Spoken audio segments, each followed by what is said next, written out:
The land is quiet, but it's the kind of quiet that warns you something's coming.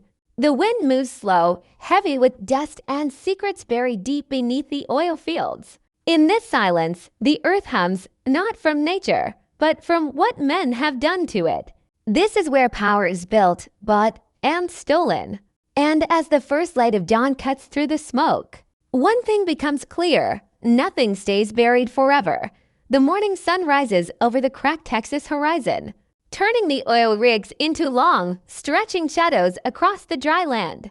Every sound feels sharp: the squeak of metal, the grind of gears, the low groan of a machine waking up after a night of restless silence. The land looks peaceful from a distance, but up close, it's alive, breathing with pressure, heat, and greed.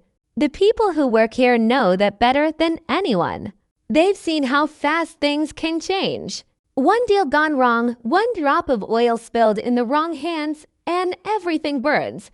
The air smells of dust and diesel, the kind that clings to your throat and never leaves. The fields are endless, stretching farther than the eye can see, broken only by the sharp lines of pipelines and trucks rolling across the dirt. Every man here has a story, some written in sweat, others in blood. And they all lead back to the same thing: the land. It's not just dirt or rock. It's something deeper, a living force that demands respect. The old-timers say the land keeps score. It remembers every lie, every deal, every promise made and broken. The people who came before left their mark here, not just in the oil wells, but in the stories that echo through the dust. Some say the land curses those who take too much. Others say it rewards the ones who bleed for it. Either way, it always takes something back. And now, after a season of chaos and betrayal, the land stirs again. The men who thought they could control it are about to find out. Power doesn't come without cost. Somewhere beyond the rigs, a storm brews, clouds rolling low and dark, heavy with warning. It's not just weather.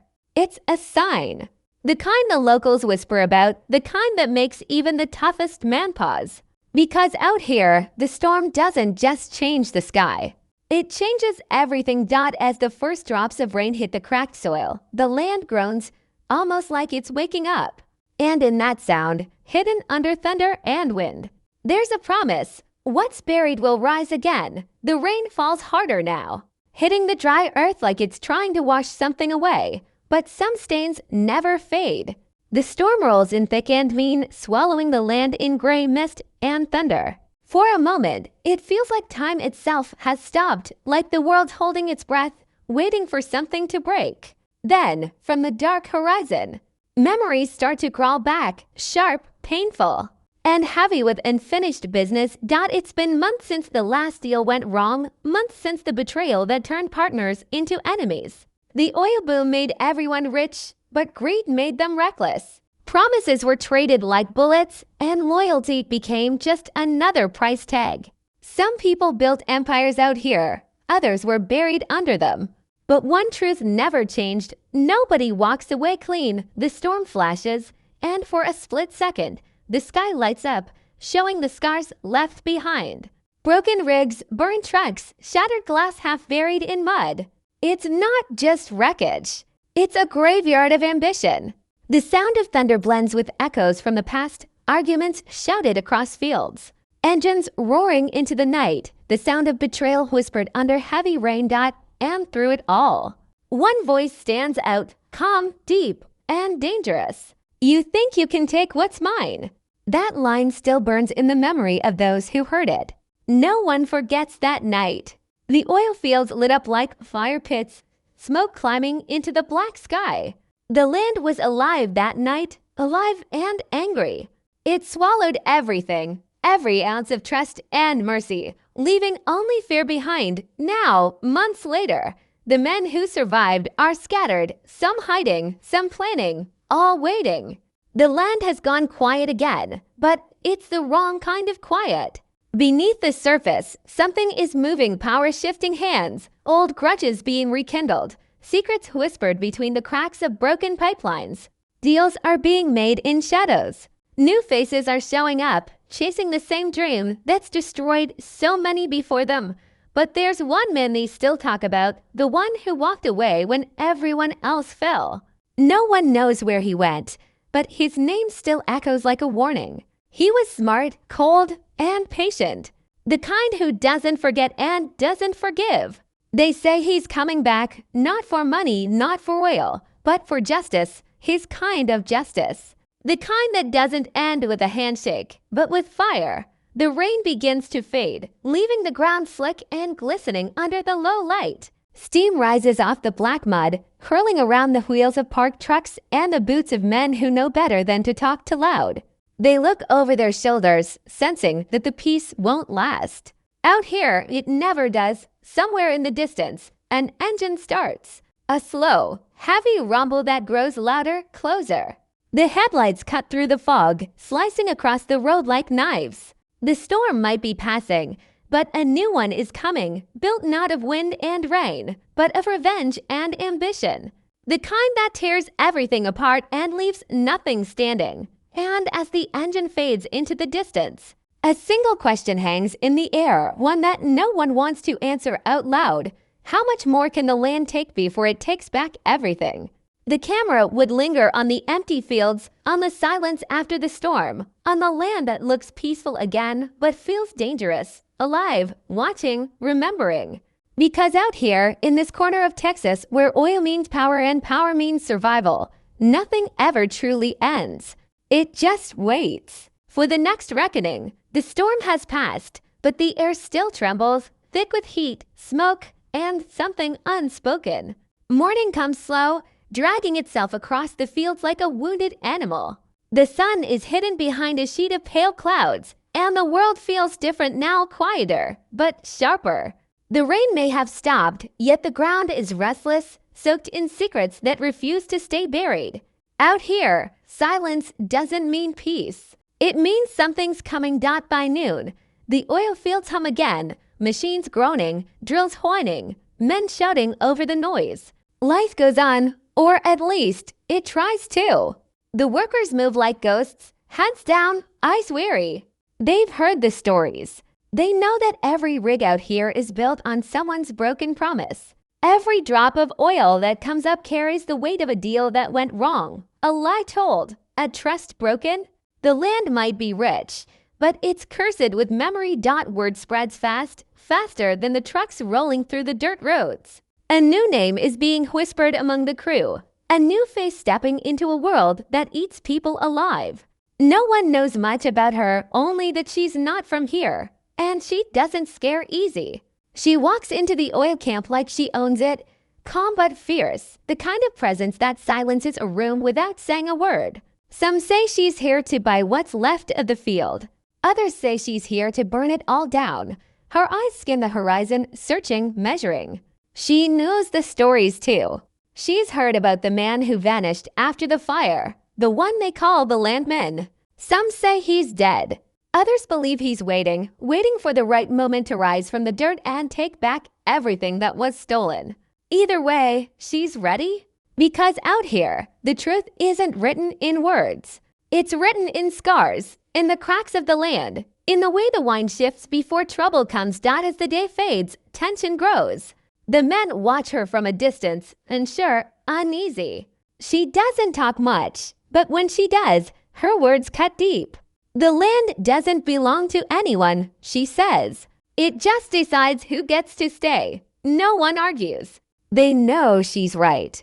Out here, ownership is temporary and survival is borrowed. By evening, a convoy of black trucks arrives, new investors, new money, new power. The kind that doesn't shake hands, just signs checks and makes things disappear. They promise change, progress, stability. But the land's been through this before. It knows that promises made in the dark never see the light. The woman watches them closely. She's seen men like them before, polished, confident, blind to the danger under their feet. As the sun drops behind the hills, the air grows still. The rigs slow, the engines die, and the fields fall into an uneasy silence. Somewhere out in the distance, a single light flickers, faint, then strong, like a signal. The woman turns her head toward it, eyes narrowing. That's when she knows the Landman is still out there, watching, waiting. Night takes over. The wind changes direction, carrying the scent of oil, smoke, and rain. The dogs bark in the distance, and the ground vibrates with something deeper than machinery. The kind of vibration that feels alive. The land isn't done yet, it's just shifting sides. The woman stands at the edge of the field, staring into the darkness. Somewhere beyond those lights, a war is about to begin again, and not over land, but over power, revenge, and redemption. And as the stars fade behind the clouds, a single thought lingers in her mind. Some people dig for oil. Others dig graves. The camera would pull back slowly, rising above the rigs, showing the vast stretch of land that seems endless, black, scarred, and breathing. In the distance, lightning flashes again, silent but bright, like a warning. The land has seen too much, and it's not done taking back what it's owed. The night feels heavy, not because of the dark, but because of the silence that sits inside it. The kind that creeps under your skin and makes you feel like you're being watched, even when there's no one around. The oil field is still, the machine's off, the camp asleep. Only the wind moves now, brushing over the dirt, carrying the smell of diesel and rain. Somewhere in that silence, something shifts, small at first, then steady, like a heartbeat rising from the ground itself. The land is waking up again. Far out on the horizon, headlights slice through the black. A single truck rolls down the old road, slow and deliberate. Dust follows behind it like a ghost.